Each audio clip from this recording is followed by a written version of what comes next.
Type Podcast Studios.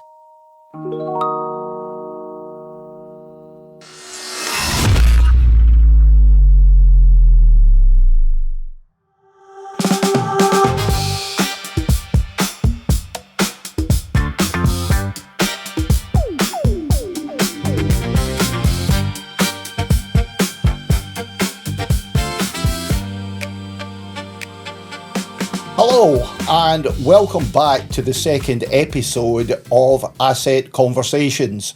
I'm Tom and I'm joined again by my business partner and wife, Denise. Hello, Denise. Hi, Tom. Morning, everyone. I can't actually believe we're here on our second episode of our podcast. Have you recovered from the first episode? Only just, but feeling a little bit more in control this morning. Can I ask, and it is a bit of a loaded question, has our alcohol intake gone up since we agreed to do these things? I'd say substantially, yes. I would agree. I'm never really a brandy drinker, but that has been on the agenda. How are you feeling today with the second one? Yeah, I'm feeling really good. I'm feeling more calm today and excited to invite our first guest onto the programme. And you took the words out my mouth, because we have our special guest, our first guest on our season. We have got someone by the name of Mr. John Hewitt, one of the finest training consultants I've ever come across. Couldn't make it today, so John stepped in at the last minute and agreed to do this for us. I jest, John. I jest. I'm always good to be standing. I'm happy to be standing. Tell us a little bit about yourself. First off, thank you for inviting me on to the podcast. It's a delight to be here. So my background, Tom, is a blend of both leadership and marketing. So I've delivered for the Chartered Institute of Marketing, but also delivered for the Institute of Leadership and Management and the Chartered Management Institute, and also latterly held the position of marketing and MPD director for a global pet food brand. So now I'm out kind of delivering training, but that training comes from a place of, theory, but also experience of leading multi-discipline teams. So I led the marketing team, nutrition, R&D projects as well, and a team of 50 in total. So, what I'm finding now is I'm working with smaller organisations as well, and that brings another layer of experience then as well, and a slightly different take on leadership once again. So, I'm really enjoying being out there at the moment and kind of making a difference to different businesses. This is great for me because it's rare I get the opportunity to actually speak to a fellow consultant. I'm trying to work out what the collective noun would be for a group of training consultants.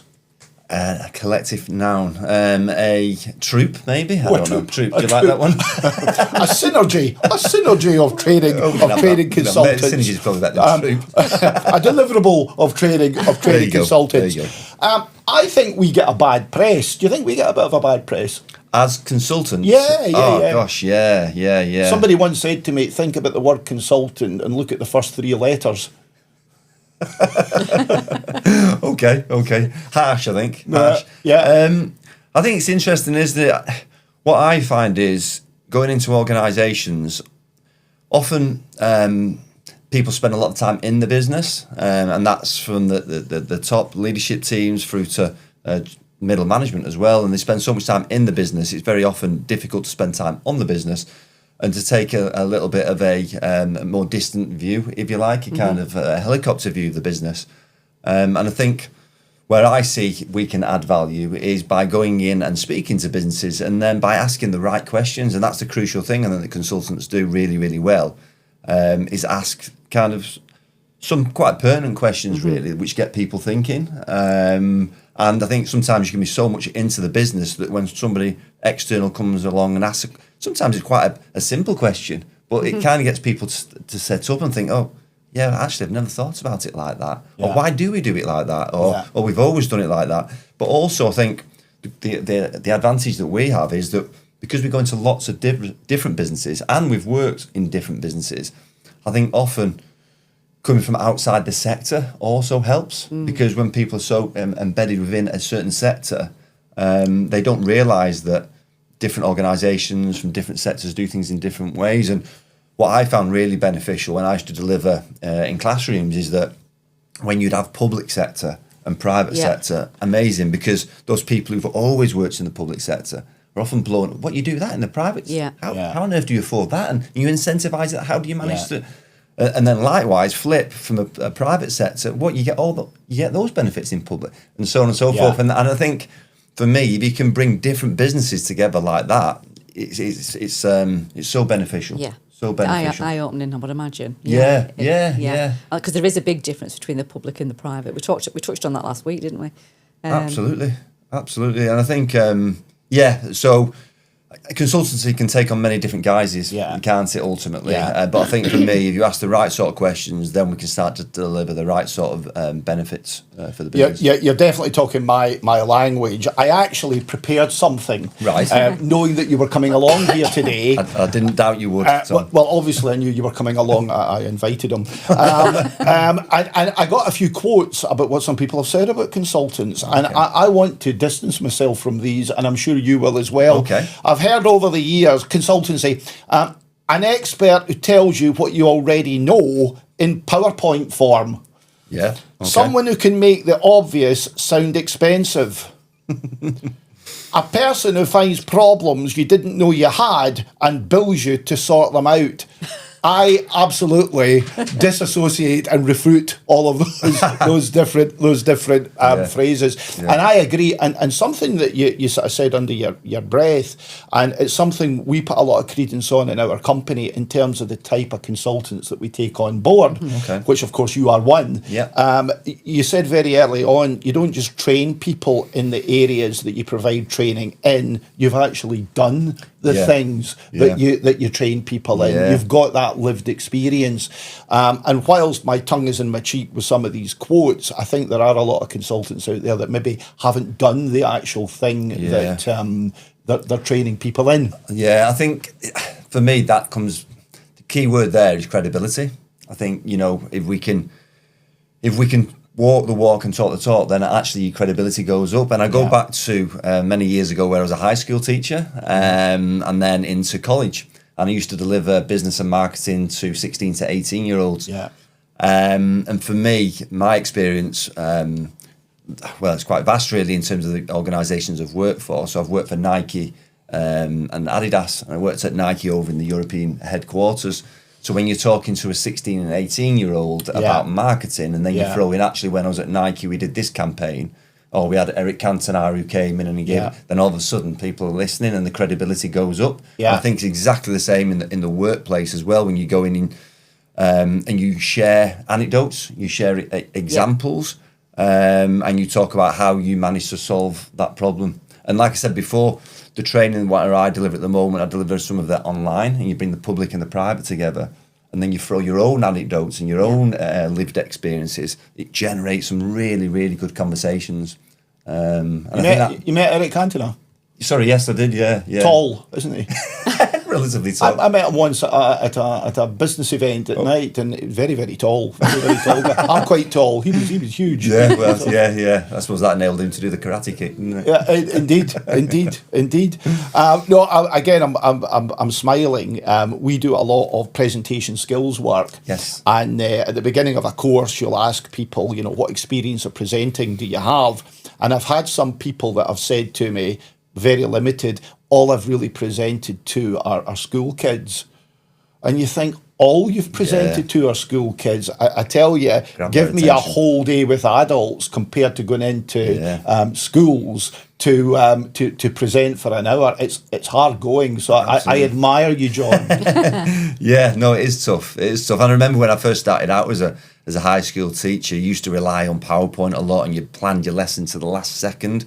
And obviously, as you become more confident, actually, sometimes, you perhaps just go in with a pen and a whiteboard, and then you start up and we're talking. And what I learned very quickly was actually the best way to engage people is to ask questions. And not leave anybody off the hook. And I think that was one thing I learned as well pretty quickly, that if you keep people on the hook, it keeps their attention.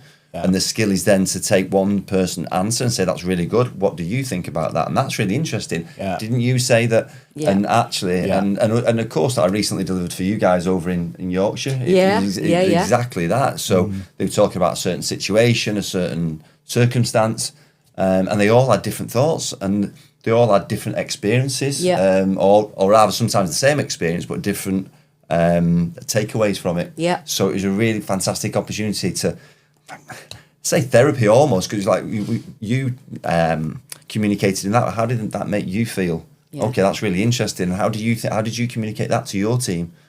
And by doing that, I think we use the word facilitator, don't we? And I think as trainers, sometimes it is about facilitating as much as it is about imparting knowledge. And you know, I've said to you in the past, Tom, as well, I'm a big believer in using theory. And the reason I say that is because it gives you a kind of a crux almost. And the theory gets a little bit of bad rap, really, because I think people say, oh, yeah, but that came out in 1940, that theory, or that was from 1950. I hear that, but actually, if you use that theory as the crux, then you can create lots of really, really powerful conversations off the back of that. And for me, that's where the word facilitator comes in. It's interesting.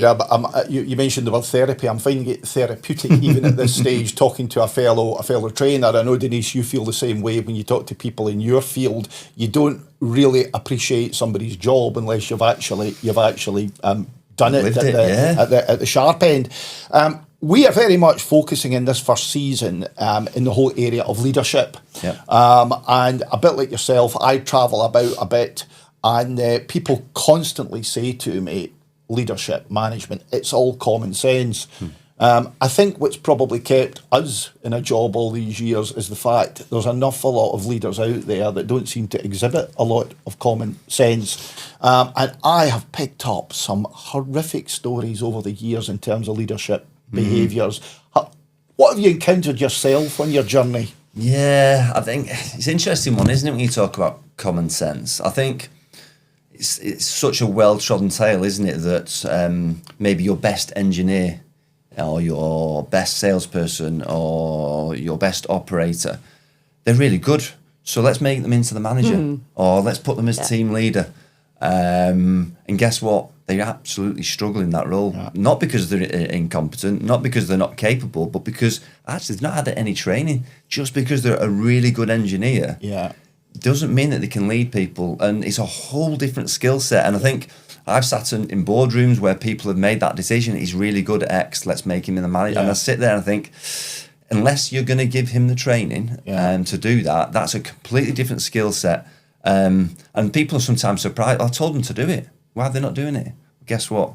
Management and leadership isn't that easy. Just asking somebody to do something, guess what? They're not always going to do it. Yeah. And then it's about relationships. It's about role model behaviour. It's about communication. It's about making sure people are aligned. And you talk about common sense, but if you're a really good engineer, you've just not been trained in that way. So in terms of some of the tales I've seen, I think I've seen at board level as well, where perhaps people are not as aware of how their mood perhaps or their mannerisms impact the team. Yeah. And I think as leaders, the word consistency is really important. Yeah. And if you're one morning in a really bad mood, next morning in a really good mood, or inconsistent about how you treat people or your expectations of people, guess what? People are going to find that really difficult. Yeah. And I think for me, that's where the best leaders shine through. They're consistent. Yeah. They understand people. They build relationships. They're empathetic. Yeah. And I think that emotional intelligence, it gets bandied around, and some people kind of see it as airy-fairy or fluffy, if you like. But for me, it's the first role. It's the first rule of leadership is to be empathetic, isn't it? Really? I completely endorse what you've said. And in our second season, I think we will be revisiting some of the areas pertaining to emotional intelligence, because you're right, it does sound a bit highfalutin, but acquiring good emotional intelligence, I think, is a fantastic thing to have in life, as well as if you're in a leadership position. You were talking about boardrooms. I mean, I do recall being a guest at a board meeting in an oil company, and it was a stereotypical board meeting. People in their 40s and 50s in suits, very mature, very, very clever people. And I sat there as a guest, and the managing director absolutely bollocked the finance director in front of the whole board. And I sat there and I thought, that can't be right. But maybe that's what they do in the oil industry. But it wasn't. I mean, it wasn't. When you saw the reaction, clearly it was terrible for the finance director, but it was dreadful for the rest of the board as well. Heads go down, don't they? And the interesting thing was, it didn't do the MD any favours. So you think, wouldn't it be common sense not to do that? But people do it.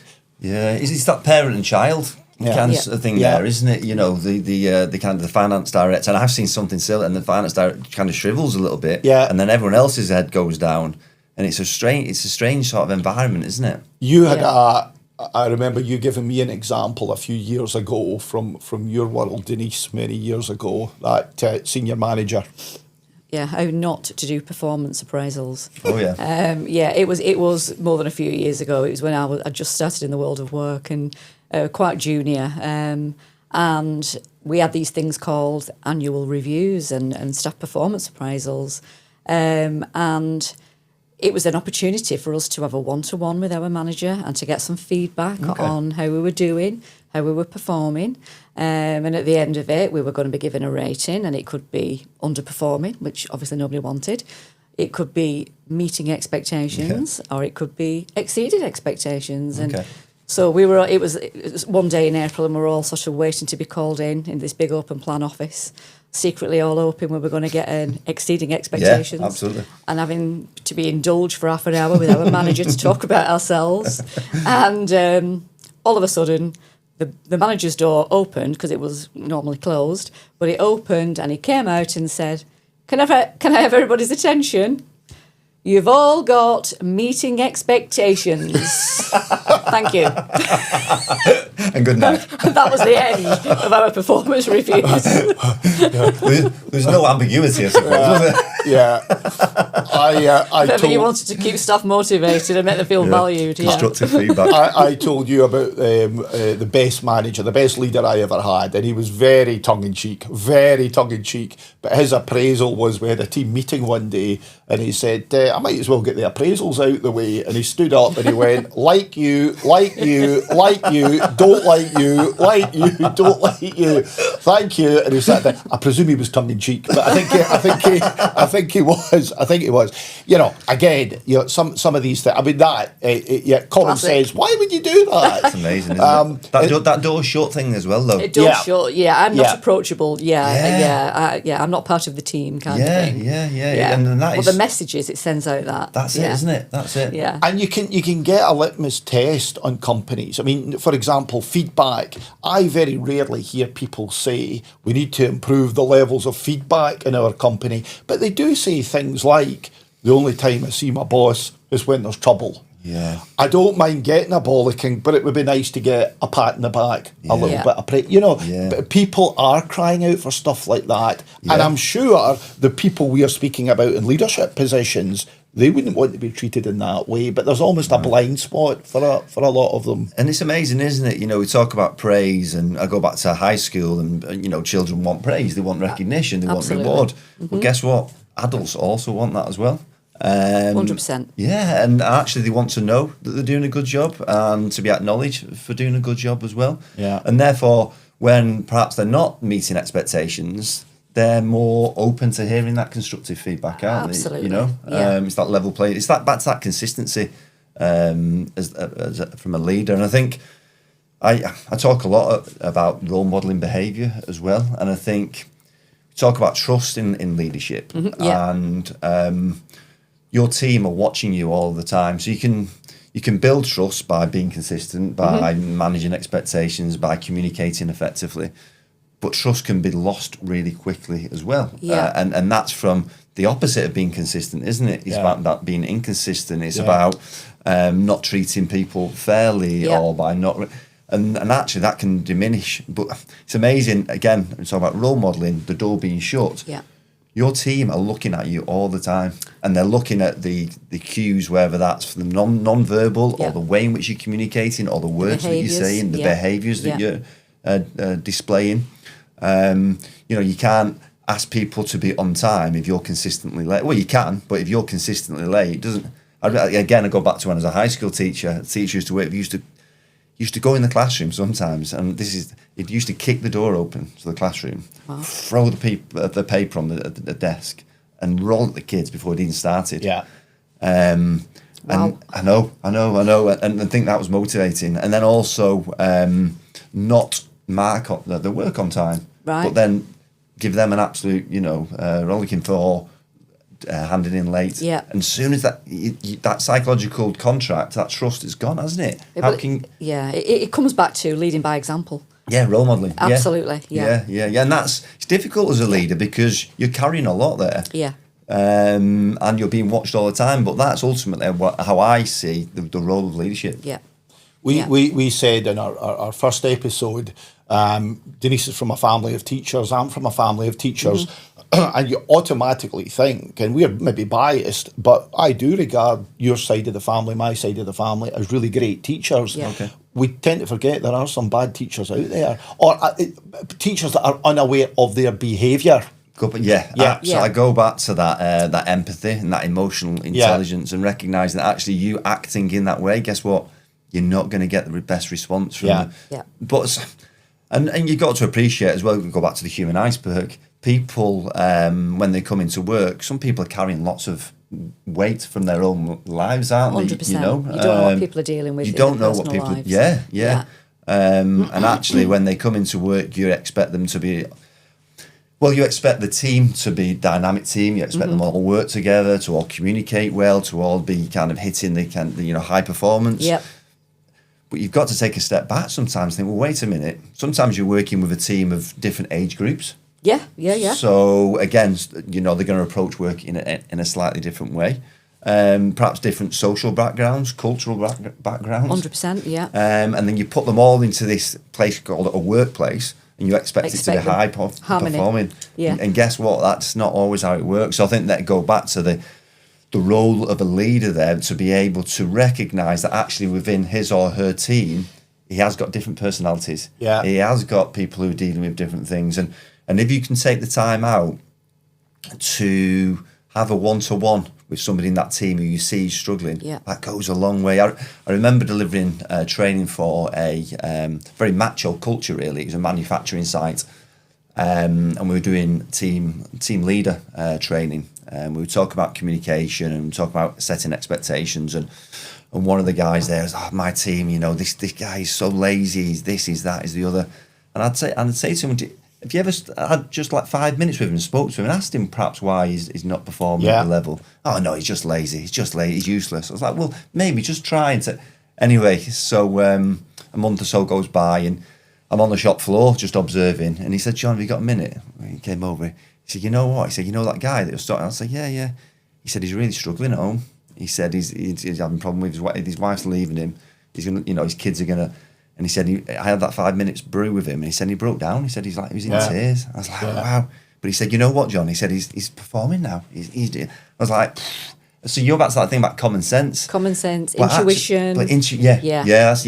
thing. Intuition, I don't think that's what a lot of leaders realise. I say it all the time in our leadership programme. It doesn't fit into any particular part of the programme, but I do say to people in any leadership position, chief exec, first line supervisor, do not underestimate the impact and influence you have over your people for the good or for the bad. And I don't think people do realise that. They look at themselves and sort of feel, it's just little old me. I don't have any great influence, but they have massive influence, highlighted by some of the things that you've said.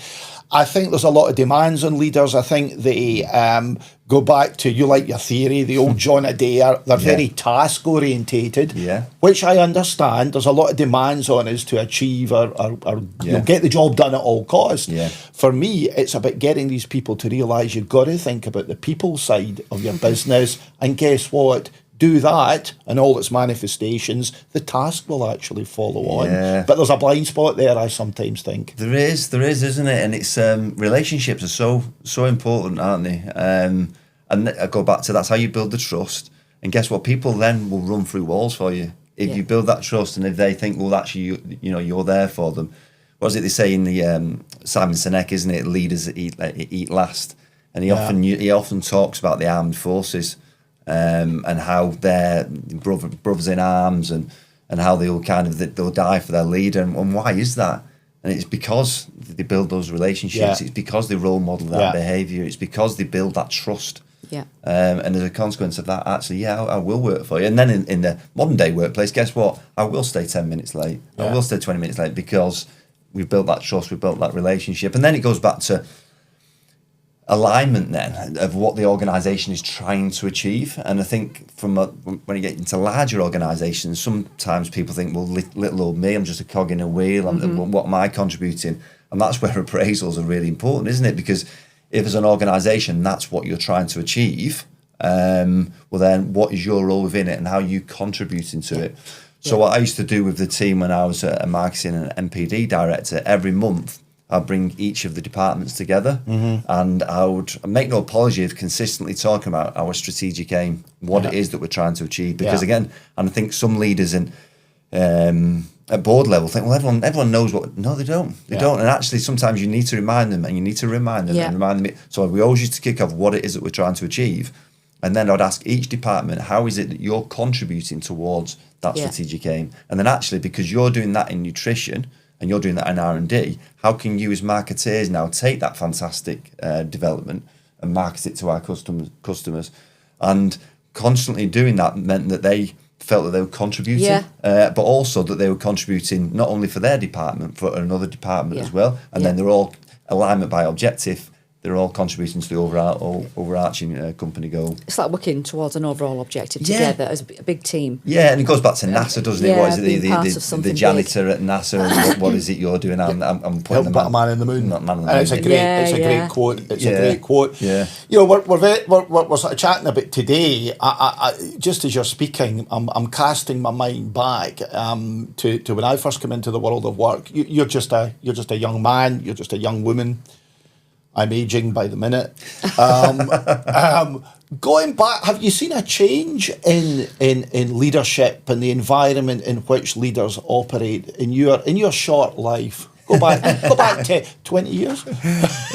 Yes. Well, post-COVID, I guess, really accelerated, didn't it? The whole working from home, flexi working, so on and so forth, and I think people have really struggled with it, absolutely at leadership level as well. I know when I deliver some training online now, people feel like they're being micromanaged more than ever, even though they're working at home. So they have to check in every hour. Yeah. They have to. I think the team dynamics change. The culture inevitably changes as well. You're trying to create this culture of we're all working together, we're working for the common goal, and people are working. And I've had some organisations say, well, you know what, John, if I'm going to let people work from home, well, then I might as well get people in the Philippines to do this job. They can do it at a fraction of the price. So I think leaders are really grappling with that and what is the best way to approach it. And I suppose it's no coincidence that some organisations now are saying, actually, we need people back in the office. And I think there's opportunities, isn't there, to learn in the office when you're sat with a more experienced person. I think but also opportunities to solve problems really quickly. I just heard you say that on the phone. We had an example of that, and Sue dealt with it really well. Just go and speak to Sue; she'll be able to tell you. If you're sat at home in your bedroom, it's really difficult to get that dynamic. Don't get me wrong; I think there's some advantages of working from home. I think from a cost-saving point of view, some people will say actually I'm much more efficient working from home because I don't get into the small tittle-tattle and the distractions. I get that as well. But in Americanism, they talk about the water cooler moments, and I think they do exist in businesses. Certainly, from my experience, when you're in the coffee, you're grabbing a coffee in the kitchen. Photocopier. The photocopier. Did you manage to? And have you spoke to? And then actually, you get someone in finance, someone in marketing, someone in, and they're all talking and they solve a problem. Yeah, exactly. I think you're right. Hybrid, home working, all of these type of areas. I think we're much more participative in our leadership style as well. There is an area that I have seen a big difference in over the 300 years that I've been in business, and I'm conscious. Time is always not on our side, but a final area I'm interested in hearing from you is the whole area of marketing. Okay. Yeah. In our last episode, I basically said that we as a company are good at what we do. I stand by that. What we're maybe not good at what we do is getting the message out there, telling people we're good at what we do.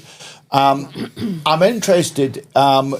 You mentioned that you're a marketing guru at the beginning. What does good marketing look like nowadays? And could you tell us a little bit, because I'm out the loop, could you tell us a little bit about the marketing course that you're trying to pull together for us? Yeah, absolutely. So you said, what does good marketing look like? Marketing has never changed in so much as it's about understanding your target audience. It's about understanding what problem you're solving of that target audience. People fall into the trap sometimes of talking about features and benefits as opposed to actually understanding, again, the problem that they're solving. They also fall into the trap of trying to talk to everybody as opposed to talking to your target audience. So the course that I'm putting together, Tom, is really trying to help people put together a marketing plan. And within that, we need to understand your objectives. Yep. What is it you're trying to achieve? We want more sales. Okay, but let's put some kind of some measurables on that. What do you want to increase your sales by over what time period? Smart objectives, so that actually we can measure them. So what is it you're trying to achieve? Who is it that you're talking to? Don't try and talk to everybody. Who is it? So we consider that. Then now you know who you're talking to. How do you want to position yourself? So what is it that makes you unique? What is it that makes you different? How are you solving their problems? And then only at that point do we then start to think about, actually, how do we talk to our target audience in a language that they understand? And then once you've done all of that work, then you can start to think about your tactics. So maybe it is social media, maybe it's not. Right, okay. Maybe it's direct selling, maybe it's going to trade shows, maybe it's going to networking events, whatever that may be. Once you've done all of that, then you can start to say, actually, how do we start to measure the success? What I see a lot of now is, it's not lazy marketing, but people jump straight to social. What I need to do is get on social media, tell everybody what I'm doing. Social media might be one of your channels. Before you jump on there, think about who you're talking to and how you want to position your business. So the plan that I've put together for you guys takes you through step by step. And actually, to go full loop all the way back to the start of our discussion, if you bring different businesses together, then actually you start to create a plan where people cross-pollinate ideas. And also an opportunity to ask each other as well about their own businesses. Yeah. What is it that makes you unique? What is it that makes you unique? And that kind of extrapolate some of the key USPs, if you like. And so this particular course, is it directed at small businesses of any size? Yeah, I think if you to do that with small businesses, then you'd have a selection of small businesses in there. If you to do that with a larger business, then actually it becomes more of a workshop type experience, really, which you might not do with their existing marketing team, or they may not have a marketing team and you're bringing other people together. But ultimately, the end of it is to give them a workable plan, something tangible to go away with. Because again, you go to some of these workshops and actually walk away with maybe some scribbled notes. Yeah. For me, it's giving them a format that they can fill in, that they can go where and then they can implement. Yeah. And even better, Denise, all come back, right, let's make this accountable, because there's nothing worse than doing a session and then nobody's making you accountable for delivering on those things. No, I mean, we're really excited that you're actually running that through Asset Training as well. Yeah. And that course is going to be available on our brand new website, which is going to be live next week. And we're calling it Your Marketing Roadmap. So fantastic. All the details will be on there. And we're definitely looking forward to rolling it out. Yeah, definitely. And we're going to be running that up and down the country in different locations. So great stuff. Yeah. as I said, time flies when you're enjoying yourself. It also flies by when you're the driver of a train, as we used to say watching Chigley.